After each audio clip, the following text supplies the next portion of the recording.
there is a standard definition of anti-Semitism, the International Holocaust Remembrance Alliance definition, and it's not only in sort of traditional Jew hatred or conspiracy theories about Jews, it's also targeting the Jew among the countries, the State of Israel. And the IHRA definition of anti-Semitism makes that very clear. Even with rising anti-Semitism, it's important to remember that the United States of America is still the most philo-Semitic country in the history of the world. The United States views anti-Semitism as unique. Look, all intolerance is bad, all hatred is bad, all racism is bad. But anti-Semitism is unique in the history of the world in terms of its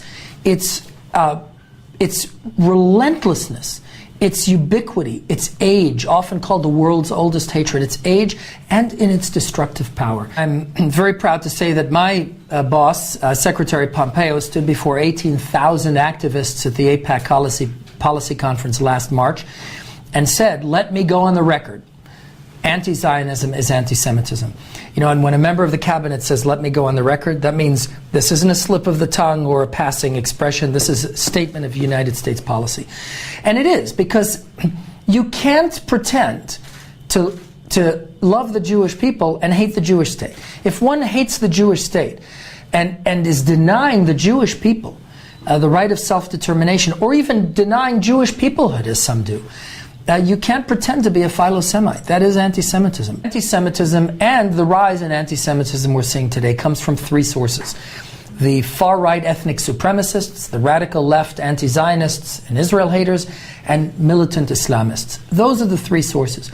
All three of those sources, as ideologically different as they are making use of the internet and social media to drive their ideologies of hate at the speed of light. Every world leader needs to understand that supporting the State of Israel is part and parcel of the fight against anti-Semitism. Because, like I said before, hatred of the Jewish state is hatred of the Jewish people. And so much of anti-Semitism in our world today is dressed up as anti-Zionism or Israel hatred. And so world leaders have to take a stand to support the Jewish state and to make sure that Israel's safety is paramount on the agenda of every country in the world, not only the United States. And lastly, it's not enough to fight anti-Semitism and educate in anti-Semitism. If we really want to get serious in this fight, we have to educate in philo-Semitism.